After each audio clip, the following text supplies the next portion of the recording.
আমার দেশে কিছু মানুষ আছে, হুজুর আমি লোকটা খারাপ না, সবই করি, খালি নামাজ পড়িনি, ইমান যাবে নাকি? আমি বললো ভাই ইমান যাবে কি, আমি এমন তো নাই।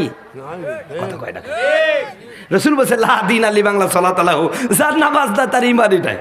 কথা কয় না, কথা কয় না। আমরা যারা নামাজ পড়ি, কিছু লোক আছে ভাই এত পণ্ডিত সমাজের, নামাজ পড়বেন আবার পণ্ডিতের একশের আছে কি নাই? কথায় কথা বলে একটা গল্প বলি, মেলাখন তো ওয়াজ করলাম তাই না? এই রংপুরে ওয়াজ করতে গিয়েছিলাম, কাঁঠাল বাগানের মধ্যে মসজিদ। কিসের বাগানে? তাই আপনারা জানেন যে মাহফিলের দিনে মুয়াজ্জিন আর ইমামের ব্যস্ততা কমে না বাড়ে? কারণ মাহফিলের সব দায়িত্ব তাদের উপর থাকে। তাই মুয়াজ্জিন বেচারা ওই ফজরের নামাজ পড়ে আর মসজিদ বন্ধ করতে মনে নাই, আর ওই হালকা হালকা বাতাস হয়েছে, ওই কাঁঠালের পাতা পড়েছে, কিছু মসজিদের মধ্যে ঢুকেছে। তাই মসজিদের সামনে আবার কয়েকটা বাড়ি আছে, এক লোকের মেলা কটা ছাগল আছে। কথা বুঝতে পারছেন? ও আল্লাহর রাস্তায় ফজরে পরে ছাগলগুলো ছাড়িয়ে দিয়েছে, ওই কাঁঠালের পাতা খাতে খেতে মসজিদে ঢুকিয়েছে। আর মসজিদ যেই ঢুকিয়েছে হিসু চাপা গেছে। কথা বুঝতে পারছেন? মানে ছাগলের হিসু চাপাইছে, পোশাব চাপাইছে, পায়খানা চাপিয়েছে। ও আল্লাহর রাস্তায়, ও তো মসজিদ মাদ্রাসা চিনে না। কথা বলেন কেন? ছাগল কি মসজিদ মাদ্রাসা চিনে? ও ওখানে ঝাড় দিয়ে দিয়েছে। কথা বুঝতে পারছেন? এইবার জোহরের সময় মুয়াজ্জিন আইসে দেখছে মসজিদের কাম সারা, ছাগলে পোশাক পায়খানা করি মসজিদ তো একদম শেষ করে দিছে। ও চিল্লায় ছাগল কার রে? তখন ওই যে লোক জীবনে নামাজ পড়ে না, হঠাৎ করে যদি পড়ে যায়, তাও পশ্চিম দিকে না পড়ে উর্দু হয়ে পূর্ব দিকে পড়ে। কথা কয় না? এইরকম মুসল্লিও আমাদের সমাজে আছে, মরে গেলে 5 জায়গায় জানাজা হয়। কয় জায়গায়?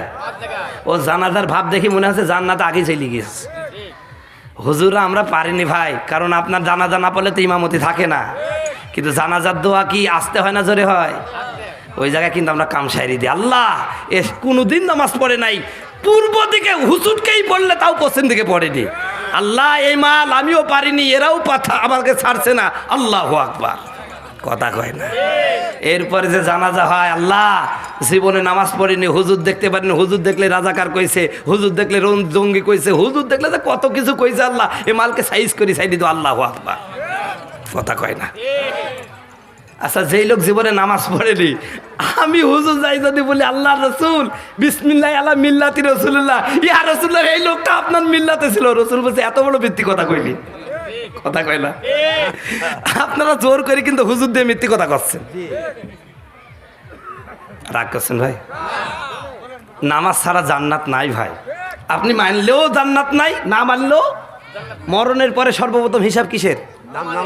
জোরে বলেন কিসের? তা তুমি নামাজই পড়নি, তা কি হিসাব হবে? আল্লাহ বলবে যা তোর জন্য জাহান্নাম থুই দিয়েছি, বলবো ঢুকি জায়গা। ঠিক কিনা? আল্লাহ বলবে ফাহাদুহুম ইলা সিরাতুল জাহিম, ও ফেরেশতা এ মালের হিসাব হিসাবের দরকার নাই, জাহান্নামে ফেলে দাও। কথা কয় না? তাহলে নামাজ ছাড়া কি হবে না? জান্নাত হবে না। তো ওই মনে আছে তো? এখন ওই লোক তখন চিন্তা করছে আমার ছাগল ছাড়া ছাগল কারই যাবে। তখন ও চোখ মুছছে আর বলছে হুজুর হুজুর কিছু মনে করবেন না, বেয়াদবি মাফ করবেন। ও ছাগল বুঝে না, মসজিদে গেছে। আপনি আমাকে কি কোনদিন মসজিদে আসতে দেখেছেন? ছাগল তো বুঝে নাই যেন মসজিদে গেছে। তা আমাদের সমাজে এইরকম কিছু লোক আছে ভাই, নামাজও পড়বে না, কয় আমার ইমান ঠিক আছে। শয়তান কোথাকার, তোর ইমান ঠিক আছে? আর যারা বলে যে আমরা হুজুর নামাজ না পড়লে ইমান ঠিক আছে, শয়তান না থাকলে ও তার চেহারা দেখতে ওটাই শয়তান। আর একটা ছোট্ট গল্প বলি, 1 মিনিটে কষ্ট হবে? এক লোক এই যা করে খালি রস খায়, তো মনে মনে চিন্তা করলো ওই মাজারে কবরে কোথাও মান্নাত করবো না, মাদ্রাসা মসজিদ কোথাও করবো না। ও বলছে আল্লাহ আজকে যদি আমার ব্যবসায় লাভ হয়, যা লাভ হবে সব শয়তানকে দিয়ে দেবো। মান্নত কইছে কারে টাকা দিবে? মানে আজকে যা লাভ হবে। তো লোকটার ওই দিনে 1000 টাকা লাভ হয়েছে। কত হাজার? এখন ওই মান্নত মানার পরে যত ব্যবসা করে খালি লাভ হয়। তো ও চিন্তা করলো এত লাভ যখন হচ্ছে তাহলে তো মান্যতটা পুরা করতে হয়। তো ও শয়তান খুঁজে বেড়াচ্ছে। তো ভাই ও কি শয়তান চিনে? ও শয়তান খুঁজে খুঁজে কোথাও পাইলো না। এক পর্যায়ে চার দোকানে চা খাচ্ছে, বলছে একবার পাশে এক নামাজি লোক আছে, বলছে শালার কি কাজ করলাম, হুজুররা কয় যে শয়তান শয়তান, আমি তো কোথাও শয়তান পাইলাম না। তখন ওই নামাজি লোকটা বলছে আছে রে ভাই, তোমার এই শয়তানের এত দরকার কে? কি করবা শয়তান দি? কয় সে কথা শুনেন না, আমি কত জায়গায় মান্যত করলাম, কাজ হলো না। তা আমি মনে মনে চিন্তা করলাম একটা আজগবি মান্যত মানবো। কয় কি মান্যত? কয় আমি বলিছি আল্লাহ আজকের যে ব্যবসা করব যা লাভ হবে আমি শয়তানকে দেবো। তো এই শয়তানকে আল্লাহ পাক এখন আমার তকদির খুলি দিচ্ছে, আমি যা করছি তা লাভ হচ্ছে, কিন্তু মান্যতটা তো দিতে হবে, শয়তান তো খুঁজে পাই না। তো ওই লোক জিজ্ঞেস করছে তুমি কোথায় গেছিলা? কয় মেলা জায়গায় গেছি। কয় শয়তান এক জায়গায় আছে, আমার খোঁজে আছে। কয় কোন জায়গায় ভাই? কয় আমার ইমাম সাহেব জানে কোন জায়গায় শয়তান আছে। কে জানে? ইমাম সাহেব। তখন বলছে ভাই তাড়াতাড়ি চ ইমাম সাহেবের কাছে। ইমাম সাহেব এই সব ঘটনা কথা বলছে। কয় কোনো ব্যাপার না, আমি শয়তান চিনি। কয় কিভাবে হুজুর? আগামীকাল শুক্রবার জুমার নামাজের পরে আজান হয়ে যাবে, দেখবা কিছু লোক জুমার নামাজ না পেয়ে পালিয়েছে। ওই দেখা যাচ্ছে মসজিদের পাশেই ক্যারাম খেলছে, কিন্তু জুমার নামাজের সময় নামাজ না পেয়ে পালাচ্ছে। ও যে কোনো মালকে একটা দিয়ে দিলে এই টাকার তোমার মান্যতা আদায় হয়ে যাবে, ওটাই শয়তান। কথা বুঝতে চাইছেন? তো ঘটনা কমে দেখা যাচ্ছে ওই গ্রামে যে মাতব্বার আর ধনী মানুষটা, ওই লোকটাই ক্যারামই খেলতেছিল, কিন্তু হঠাৎ করেই দেখা যাচ্ছে যেই আজান দিছে ও চিন্তা করলো এখন তো নামাজ পড়াতে লাগা হবে দি, আর লোকজন নামাজ পড়তে যাবে, কি হবে এখন খেললে? ও টুকটুক করে বাড়ি চলে যাচ্ছে। আর ও ধরে বলছে মাতব্বার না টাকা দেখছি 1000 টাকা। না কিরে তুই আমার খুশি হয়ে দিলি নাকি? কয় না, আমি একটা মান্নত মেনেছিলাম, সেই মান্নতের টাকাকে। কি মান্নত মেনেছিলি? হুজুর কইছে জুমার নামাজ না পড়ি যেটি চলে যাবো ওইটাই শয়তান, এই জন্য আমি মান্নত মেনেছি শয়তানকে 1000 টাকা দেবো। আপনি শয়তান, নেন আপনার টাকা। তাহলে নামাজ যারা পড়েন আর ইমান ঠিক আছে, ওইটা কি এখনো সবাই বলছে না? আরে ভাই আপনি বেনামাজি সমস্যা নাই, কিন্তু নামাজ যারা পড়ে না তারা কি? তুমি বন্ধু বেনামাজি আমি জানো কি, জীবন চইলা গেল নামাজ পড়নি, ঠিক কিনা?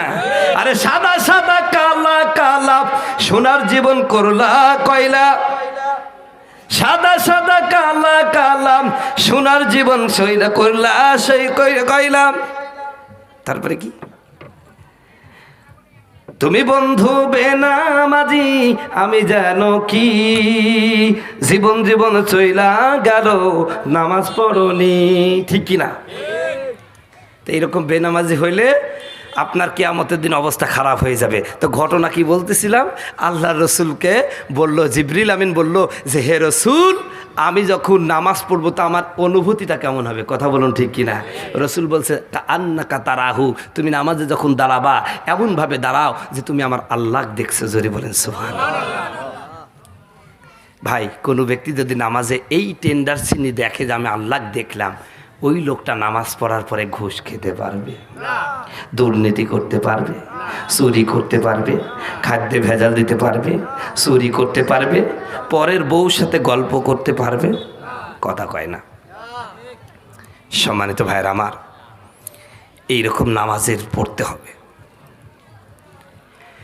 আল্লাহর নবী মুহাম্মদ রাসূলুল্লাহকে প্রশ্ন করল জিবরিল, ইয়া রাসূলুল্লাহ আমি যদি নামাজে আল্লাহকে দেখতে না পাই তাহলে কি করব?